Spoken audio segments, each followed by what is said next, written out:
hello everyone नोंथांमोन बयखौबो आंनि चेनेलाव बरायहरबावबाय दिनै आरोबाव जोङो फार्म हाउसआव थांगासिनो दङ दिनैहाय स्पेशल आलासिफोरबो दङ नोंथांमोना मिथिखाबाय जानो हागौ आलासिया सोर बिदिब्ला नोंथांमोनखौ भिडिअखौ जोबजासिम नायलांगोन होननानै आसा खालामबाय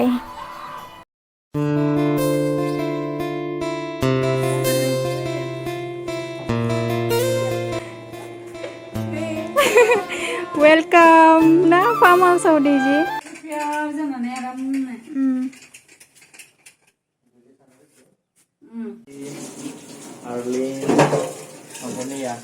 आलासिया बासन सुनांदो जोंनिया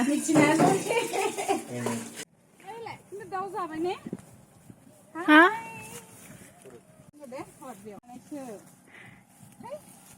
इयावनो जादो नङाबा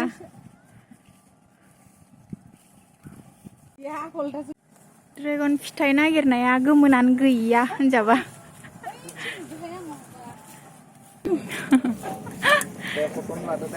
दे खादो उपाय गैला बेसरा खेरखा लालायना फैदोंमोन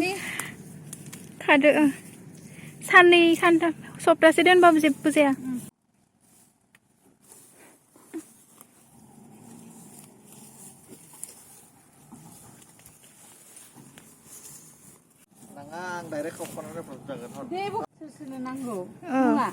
केजि बेसेबां हरो दा केजि 250 250आवनो मोनगोन आरो गोदैना मोनफिननाय टाइमाव बायनो फैगोन जोंबो ना मोनसिगोन इयो गाबोन सबनिया बिथिंनिया माने 2 इयार्सल'सो जादों गायनाया बैथिंनिया गोजामसिन नै ओंखाम संनायनि सिगां जोङो रामेनखौ जाग्रोना लानोसै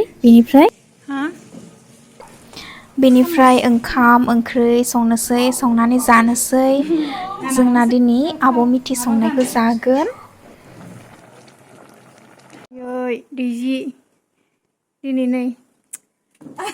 आब' मिथिनि संनाय मोनजासिगोन नुबाय थायोना नोंसोरो भिडिअ एसां गोथाव गोथाव सङो औ दिनै मोनजासिगोन बयलार फ्राय बयलार मैस्ता हा बे संबावगोन इसको फ्राई बनाऊंगी थालांबा ना माबा टिफिनाव लाना थांनो हागोन ओमफ्राय सुना गालांजोबगोन आरो बेम्बु शुट जि गोथाव मोनोहाय आंनि फेभरेट बुस्थु बियो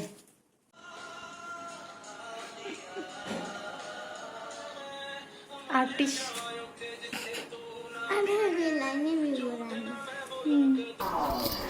नै मैथा दाउ बेम्बु शुट दाउ बयलार फ्राय बेनिफ्राय आरो ना फ्राय सब आब' मिथिया संजोबदों बेफोरखौ एसेबो दांनो होखाया जि मावथिखा बियो जों जाखांबाय जाखांनानै एसे गोजौआवहाय बेरायनो फैबाय बेनिफ्राय जों दायो थांलायनोसै दै पाइप जावदों लामाया माने दै पाइप जावदोंमोन बेनि थाखायनो जोङो ससेनिफ्राय माने गारिखौहाय एसे गोजानाव गारबोदों जोङो दायो थाबायनानै थांनांसिगौ हाग्रायाव पाहाराव फैनायालाय हागोन ना हाया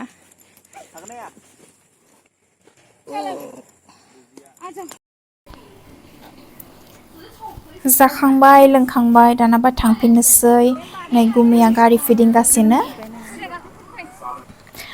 बिदिब्ला नोंथांमोन बयखौबो भिडिअखौ जोबजासिम नायबोनायनि थाखाय हाजासे साबायखर बावहरबाय थेंक इउ सो माच आरो नेक्स्ट भिडिअ लोगो मोनबावगोन होननानै आसा खालामदों बाय बाय आब'मोनखौ एसे साहा लोंहोहरबाय न'आवहाय बेनिफ्राय बयखौबो बाय बाय थेंक इउ